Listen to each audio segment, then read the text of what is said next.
Right guys, hopefully there's not too much wind for you. We are fishing today. Red flag might give it away to some people. We're down at Dens Marsh. To be honest, it's not really a fishing trip. I'm down here with T. Today's thing was to get some of them. Get some nice big fresh blacks, which we've done quite well, as you can see. I've just been through them and took out all the broken bits and all the smaller worms, and that's them in that bucket there. That's going to be our bait for the day. And I might nick a couple of the bigger ones. But yeah, so today we got up quite early, left about 4 o'clock in the morning. Got down to where I go pumping. When I done the pumping, then when I got some breakfast, and now we're down at Dens Marsh because it was quite. You can fish quite close to your car here. And literally Tannis is fishing just over that bank. Let me just poke you out. We've got quite a strong easterly wind today, so sorry about the noise. Hang on. There he is, fishing away. I'm just leaving him to it because I'm wrapping these worms.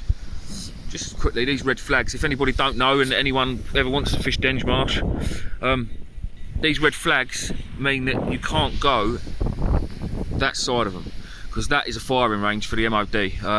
So when the red flags are out, you can't fish that side of the beach, you've got to stay this side, just in case anyone didn't know.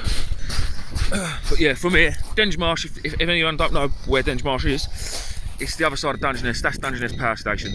If you look at the Dungeness cod video from a couple of weeks ago, the one that I've massively failed on, we was fishing just on the other side of the power station. But there's been quite a few codling caught here so far this year. I think most of them have come from one bloke as well. Yeah, he smashed it. So, ouch. So yeah, that's the day's plan. To be honest, with the easterly wind, we've had northerlies the last couple of days, so I don't know what the fishing's going to be like. I really don't. To be honest, I'm not too worried. If I could just sit in the car and fall asleep until the tide went back out, I quite happily would. Fishing's not really worrying me today. I just want to get these worms wrapped up and then wait for the tide to go back out, and we're going to go and do it all again, hopefully. And then there'll be some nice worms from my local tackle shop. It helps them out, it helps me out, and I enjoy doing it. So yeah, well, I'll bring you back if there's anything to bring you back for. Hopefully Tannis will catch a £10 cod, and that'll be that. Happy days. So yeah, in a bit. Well, I brought you back. T just come running over the beach, and I've got my first bass.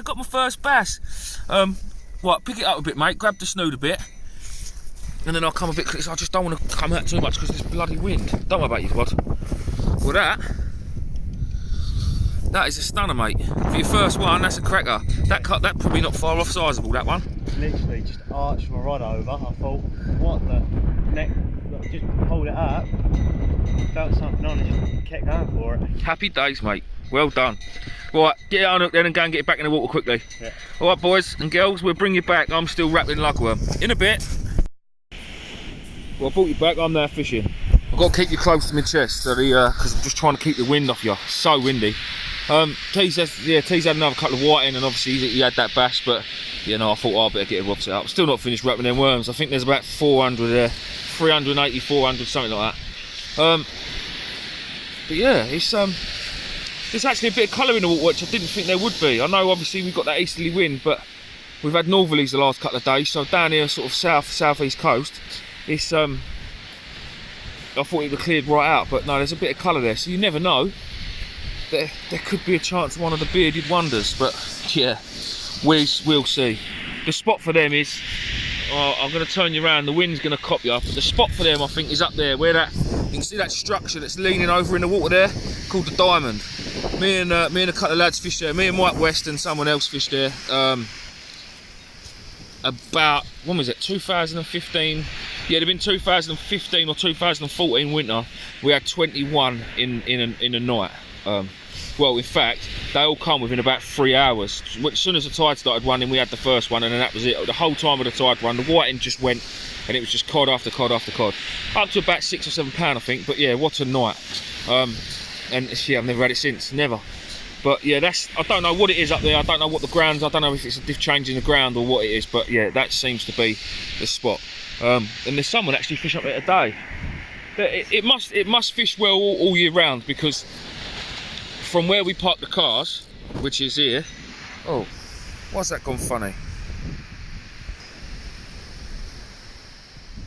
From where you park the cars, which is here, all the way up there to that structure, it don't look far, but I tell you what, walking across the shingle, it's far enough. I don't like walking from the car to here on the shingle, but yeah. So yeah, there must be something good about it, because otherwise people wouldn't walk that far up the beach. Like there's no need. But yeah, we are going to give that a go. When Liverpool, this time next week, I will be on my way up north, whatever motorway it is, the M6 or the M1, and I'll be heading to the Mersey, watching the football, then fishing. Sorry, my hand's covered here. And then when we get back from there, hopefully the cod quest will be complete when we go there. I'm bloody hoping, but if not, then this will probably be the next venue. It'll probably be the next set of high tides, and we do a pumping session and then a fishing session and a pumping session again. But yeah, well, I'll bring this back if we get some more fish. We are now hoping for some more bass.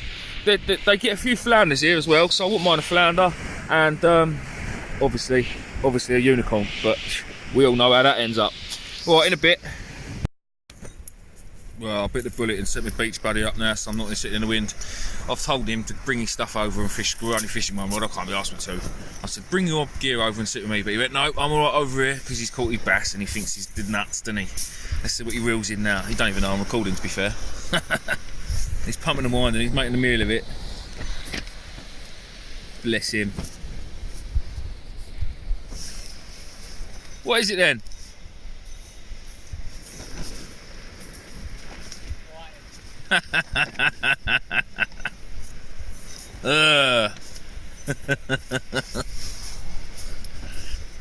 Well, we've got plenty of bait, mate. Get it on and get it out. Well, I'll bring you back, guys, when there's something worth showing you. Right, guys, as you can see, we're in the car, all done. We've finished up really early, actually. We've still got another 5 hours till low water, till we can go pumping again. But I had a little bit of a knock on my rod, and I thought, well, it's time to change the bait anyway.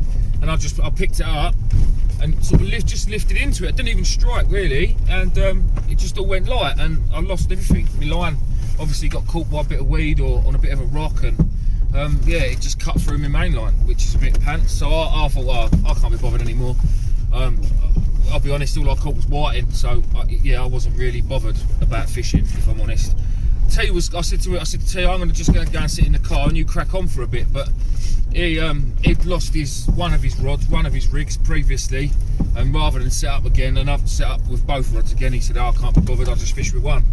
And then literally he started reeling in his rod, and that went snap as well. So I don't know if it's the weed that's coming through as the tide's obviously dropping now, but yeah, it just all went a bit pants, to be fair. He had another little bass, so that was good. He's caught his first bass, and he ended up with 2.